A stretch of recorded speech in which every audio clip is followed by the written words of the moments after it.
Reggie here, your fellow neighborhood bodybuilder and comic book collector, and I want to welcome you to another one of my vlogs. And in this vlog, I'm going to tell you why your local comic shop owner sucks as a mind reader. And if you are a local comic shop owner, you suck as a mind reader. So I'm going to dig into that. I promise you. But I also want to spend some time talking about variants. And this is a topic that has been very popular. Every time I put up one of my posts on the community tab where I'm like, hey, what do you guys want to talk about? We can talk about anything. There is always one or two people that is like variants and why the industry is falling asunder because of variants. Okay, we're going to talk about variants, and I'm actually going to give you guys a little bit of ammunition that will validate why variants are leading to the downfall of the comic book market. I'm going to give you some evidence to support it, because up until this point, I honestly haven't heard any real evidence about why variants are a harbinger for a comic book crash or a comic book collapse. No one has really been able to provide me with any real evidence that I can get behind. So I'm going to give it to you. I'm actually going to give you the evidence that you need to support the argument that variants are leading to the downfall of the comic book market. But I'm not going to do it the way you think. I'm not going to do it the way that you think. Here is the thing. The comic book market will suffer a major correction because of its inability to predict the future.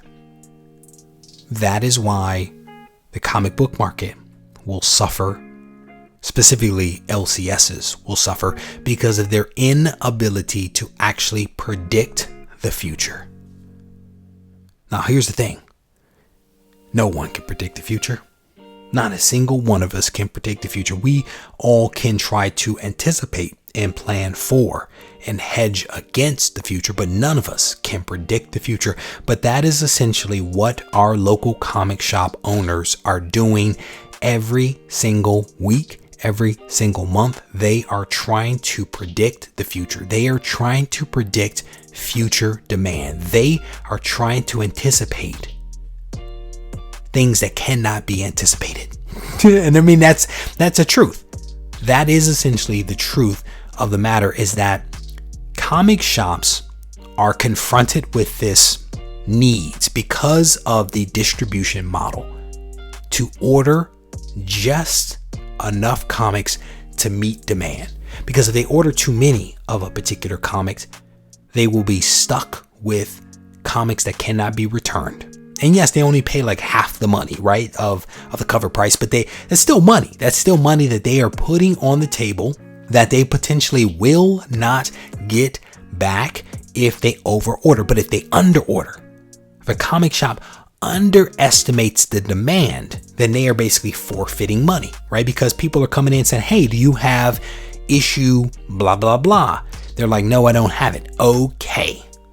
And people potentially walk out, or they go online. They grab their phone and they go to my comic shop or whatever else it is, or eBay, and they buy it there. And the comic shop has essentially lost out on that sale because they underordered, because they did not properly anticipate the demand, because they cannot tell what the future holds. The problem, of course, is that it's impossible to predict the future. Comic shops are dealing with so many variables all at the same time. All at the same time, they are dealing with several variables, and I want to break it down. They are dealing with multiple titles from multiple publishers, including Marvel and DC and Image and Top Cow and IDW, and the list goes on and on for all of the publishers, right? There are 500 comics that come out every single month. or more, right? It's probably more than that, but I'm just focused on the top 500 comics that come out that sell anywhere from, I mean, the vast majority, almost 470 some odd of them sell less than 50,000 copies, and there's a handful, 23-ish, that might actually sell, above 50,000. But there's 500 comics that are essentially at least sold every single month, and we're just talking about those that are distributed via Diamond.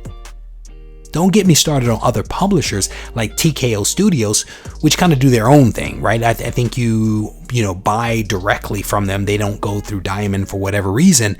And then if you compound on top of just the Diamond and publishers like TKO Studios that are doing their own thing, you also have all of the toys that are also coming out, and the cards and all the other accoutrements that are coming out every single month, all of which are tying up the financial resources of the local comic shop. And if the local comic shop is buying from Diamond, they are pre-ordering all of these materials weeks and sometimes even months in advance, trying to predict what is actually going to happen in the future. It's an impossible task, and I don't even want to know. I don't even want to know just how much money these local comic shops have tied up that are in float with Diamond and others, because it has to be a staggering amount of money. And here's the thing: how do you even decide how many comics you should order for a one shot that has no sales history, that might even include characters that you've never even heard of before? How do you predict demand for a miniseries? How do you predict the demand if you are a local comic shop owner for a reboot?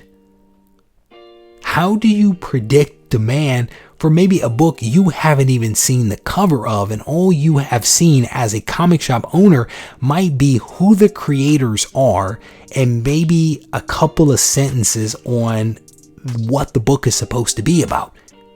And let's be honest, the publishing companies aren't necessarily always forthcoming with what's actually in a comic, because sometimes they don't know, or sometimes they're trying to keep a little mystery, right? So you have comic shops that are ordering comics months in advance, where they're paying up front for these books, for these titles, when they really don't know what's in them, when they really don't know what a local customer is actually going to do. It is a precarious situation that local comic shops are in. So for those people that think that variants are the harbinger of a comic book crash, I'm gonna give you something right here, right? Variants are another area that is unpredictable, right? If there are multiple covers that are coming out from the publisher, multiple variants that are coming out from, online retailers that are exclusive that a comic shop wants to actually get, the comic shop and you don't know which of those comics is going to be hot. No one knows which of the 50 covers of Black Cat is going to be the one that is the hot book of the week. And so what does a comic shop do? Sometimes they try to order a little bit of everything, and they end up wasting. Sometimes they decide that one is going to be the hot one, and that's going to be where we're going to invest our dollars, and they're wrong. Sometimes they just decide, I'm not going to play that game, and they don't. They don't buy any variants. They just buy the A cover, and they lose money. It's one of those situations where the comic shop can't win. How do you predict the future of what is going to happen with your customers months in advance? It is very, very difficult. Let's add to that. Let's add to it. Comic shop owners don't know which YouTubers are going to create a video that basically says, this book is the hot book. They don't know that. They don't know when a creator is going to get on Twitter and tweet something out that basically makes that book, that variant, that cover that they worked on, the hot one. They certainly don't know when before the book comes out, what's in the book, and whether there's going to be a first appearance or some other kind of tidbit that is in there that makes that particular book hot. They don't know when movie announcements are going to come. They don't know when TV shows are going to get optioned or picked up. They don't know when TV shows are going to feature a particular character that is in a book that recently came out. They don't know when a streaming service TV show is going to be announced.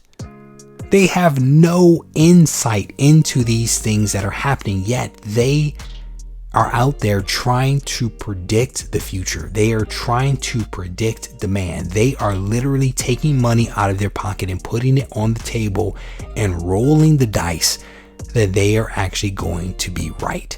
Because any of the things that I just mentioned, YouTube, Twitter, movie announcements, TV shows, streaming service announcements, any of these things have the potential to change demand at a moment's notice. And you know, I saw firsthand the power, if you will, of YouTube content creators. I saw firsthand the impact that can actually have. And I reached out to one of my comic shops and I said, bro, how do you go about predicting demand for a given title or issue? And then I said, put another way, how do you avoid ordering too many or too few of a given book? The response was history of the title, character, and hype, which is legit. I mean, it was a one sentence response that was legit. I mean, he could have easily said, I roll the dice, I close my eyes, and I pick one. I mean, that's because you never know what it is that's going to pop. You never know what's going to be hot. And that's why comic shops have to be protected. That's why comic shops have to be supported. If you want this industry, and this is Reggie's opinion, if you want this industry to be strong, if you want this industry to survive, if you want to help your local comic shop, if you want them to remain as a stakeholder in this community, you have to support them. And what better way to support them? By having a pull list. Set up a pull list at your local comic shop. Because if you do that, you actually eliminate some of the variables that they are trying to predict. Because you're declaring to that local comic shop owner that you are going to buy that book or this book or these books, whatever it is. Support the local comic shop. If you have one, help a brother out, help a sister out, help them out, right? I think that we all have to go to online retailers and eBay and other places to buy comics. We all have to do it. Let's be honest, right? But if you have a local comic shop, if you have a good relationship with them, heck, if you don't have a good relationship with them, develop a good relationship with them. If you have a good relationship with them and if you have a local comic shop, support them. Get a pull list. Put comics on that pull list that you know that you want and that you can buy. Help them out. Help them to survive. Help them to continue being a member of this comic book community, because I can tell you for a fact that there is nothing greater than going to a comic shop and having a fantastic conversation with a knowledgeable comic shop owner who greets you by name, who knows who you are, who knows what you like, and who is just passionate about comics because they are fans, probably first and foremost, and then business owners after that. But support them, take care of them, help them out, spend a little bit of money in one of those local comic shops. And I can tell you, I am not getting paid for this. I am not getting paid by a local comic shop to do this, but I am doing it because I really do love this comic book community. I really do love my interactions with comic shop owners all across this country. And I can go into comic shops and anywhere really and have just a fantastic conversation by and large with some people that I've never even met before, that don't recognize me, that don't know me as someone that is on YouTube, but they are just enjoying the hobby as a fan. If you want them to survive, get a pull list and support them. With that said, I'm going to wrap this vlog up. I want to thank you for taking the time to listen to it. If you enjoyed it, I want to encourage you to hit the thumbs up. I want to encourage you to maybe even shout out your local comic shop in the comment section. Put them on notice. Tell people this is my local comic shop and I support them. If you need to reach out to me, feel free to do so at Reggie Collects on Instagram or RegieCollects@gmail.com. Long live the comic shop.